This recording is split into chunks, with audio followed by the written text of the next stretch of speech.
This is iPhone 10. Not X. 10.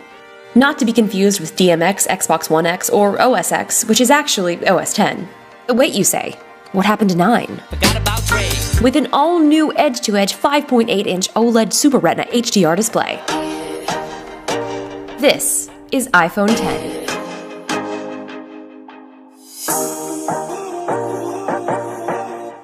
It's 10 because it's the 10th anniversary of the first iPhone. Today, Apple is going to reinvent the phone. 10 years ago, Steve Jobs introduced the first iPhone on stage at Macworld 2007, and I was there. I am standing right in front of the iPhone. It'll be spinning around shortly, and you'll be able to see the front of it. I saw it in person inside the spinning glass display, and little did I know at the time that this phone would change my life. Not just mine. Everyone's. This was the start of creating simplified apps, social networking, and laying the groundwork for new forms of communicating like iMessage and FaceTime. It put the world and our friends in the palm of our hand. Like usual, in typical Apple fashion, they may not have been the first to make a smartphone, but they revolutionized, simplified, and made it desirable and mainstream. I can promise you that I will never be the first person in line for any sort of Apple event. There's no way. Like, this is it. Like, we're here. We're first in line. This year was special. Apple announced the new iPhone 10 at the Steve Jobs Theater at their new Apple Park campus. This was the first event that they had ever held there, and it was a beautiful reminder of what Steve Jobs started 10 years ago with the first original iPhone. And it was only fitting that Steve should open his theater. I remember a time back in my day when you couldn't even copy and paste on the first iOS. Started from the bottom, now we're here. What is that? What apps you got there? That's nice. You got your Wi-Fi on? So what's new with iPhone 10, you ask? It's got Face ID. Instead of using Touch ID, because there's no longer a home button on the iPhone 10, you use your face to unlock your phone. And hopefully you weren't too attached to that Touch ID because your face is now the replacement. Open the other one! Open the other one! You gotta do that and swipe up! You're not gonna be able to. With the full front edge-to-edge OLED screen, sacrifices had to be made.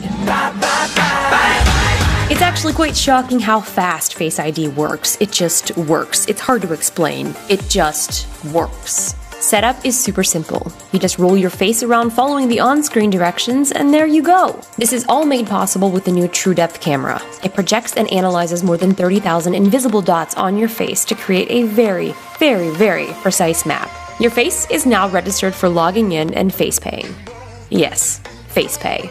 Just double-click the side button, and just as you would with Touch ID, Apple Pay pops up, and I just bought a cheese wheel that looks like a pumpkin with my face. Wow! The future is so great! Like, I just paid with my face. But what if I'm wearing a hat, or glasses, or I get old, or I get Botox? I'm not quite sure, but Apple has promised us that it will learn your face as you change, whatever that means. Privacy is obviously a huge concern for most people, and if it's not, then you should really rethink your priorities. With Face ID, there's a 1 in a million chances of a stranger unlocking your phone randomly, whereas with Touch ID, it's 1 in 50,000. Of course, if you have an identical twin, then those chances are a little bit higher. I don't have a twin, and all the twins that I know were unavailable to help me with this demo. Justine, I'd love to help you, but I'm trying to win Dancing with the Stars right now, and Jonathan, he's busy bench pressing kitchens. Here is my non-twin sister. She can't get into my phone using her face, even though people say we look alike, but I don't really see it. No, stop it! Stop it! Oh god, okay, my eyes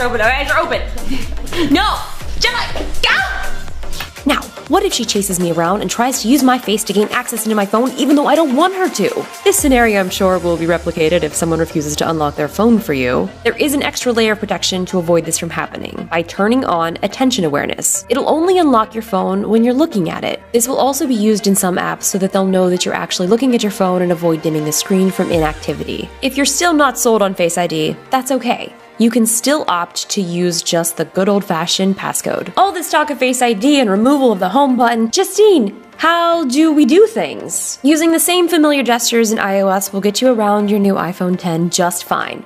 A simple swipe up and you're back to the home screen. Swipe down in the top right corner for access to your control center. To get to your notifications, you can swipe down on the left, or you can swipe down right here on the top. Swipe up and pause to show your current open apps. Press and hold on those open apps to delete. You can swipe up, or you can press this little delete button to remove them. You can also access these by swiping left and right at the very bottom of your screen. You can also also use Hey Siri if you have that turned on, just by saying Hey Siri. That will activate Siri on your iPhone. Shh, no, stop it. I'm recording VO, Siri. The on button is now a dedicated Siri button. Press and hold to ask Siri a question. Did I ever tell you that I actually met the voice of Siri? Some of you may already know this, but if you don't, this is Susan Bennett, the voice of Siri. What's your favorite Siri phrase to say for people?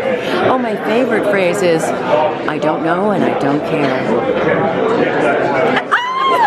I'm kidding. You know? Siri jests. To turn off your iPhone 10, you hold the power button and the volume button down. You can also turn it off in the software in iOS 11, which I actually had no idea about until finding it right now. To take a screenshot, you hold the power and the volume up button. Magically, with these screenshots, the notch does not appear. What kind of sorcery is this? One of the things that I've been looking forward to forever is wireless charging. Both the iPhone 10 and the iPhone 8 are embedded with Qi wireless charging, and it has an all-new glass back. This is by far the strongest glass that Apple has ever implemented in their phones, both on the front display and the back. I definitely don't want a repeat of this. This might have been my first iPhone shatter, I think.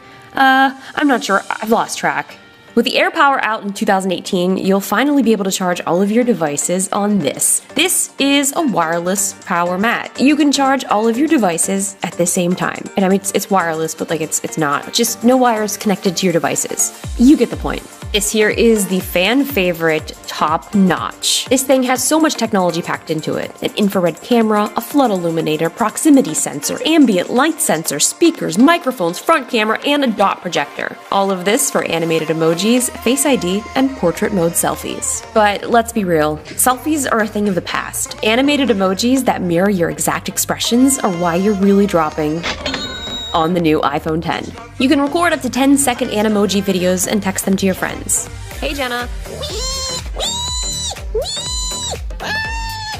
Another thing that I really like about the Animojis is if you don't want to send a video, you can actually turn it into a sticker. So all I have to do is instead of hitting record, I just make an emotion, I click it, and I drag and drop, just like you would do an iMessage sticker.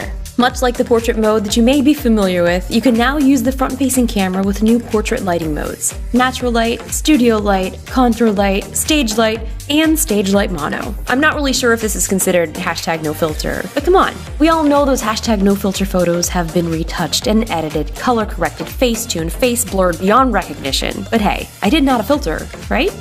One of the biggest physical changes and main identifier to say, hey guys, guess what, I have the new iPhone 10, is the rear dual cameras. They've now been rotated vertically with a quad tone LED flash right in the center, so that everyone will know that you have the newest iPhone. You can also let them know when they ask about your new phone that it has a larger and faster 12 megapixel sensor with improved optical image stabilization. And new on the iPhone 10, optical image stabilization on both lenses. The new iPhone 10 features the brand new A11 Bionic chip that is currently the most powerful and smartest chip in a smartphone. With the 4 efficiency cores and the new CPU, it'll be about 70% faster than the previous A10 Fusion, and the 2 performance cores are up to 25% faster. Did I lose you? It's okay. Make yourself some flashcards so you'll have these details ready for a salty Android user. And I'm not hating. I've had plenty of Android phones in my days. I just want you to have the facts ready. One of the things that I just couldn't get over is how beautiful the new screen is. It has a 1,000,000:1 contrast ratio with the best color accuracy of any previous iPhone. They've also increased the speakers by 35%, and they're in stereo. This will make binge watching an entire Netflix series a little bit more enjoyable. I don't usually have the True Tone display turned on, but depending upon your current lighting situation, your display's colors will shift to give you the most accurate representation of what you're looking at. It's pretty easy to switch on and off, so if you find yourself looking at your screen and wondering why it's turning a little bit too yellow or a little bit too blue, that could be the issue.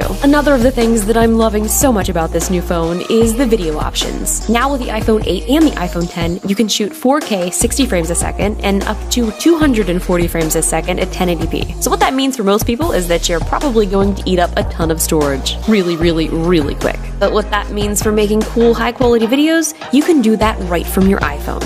And if you're new to my channel, welcome.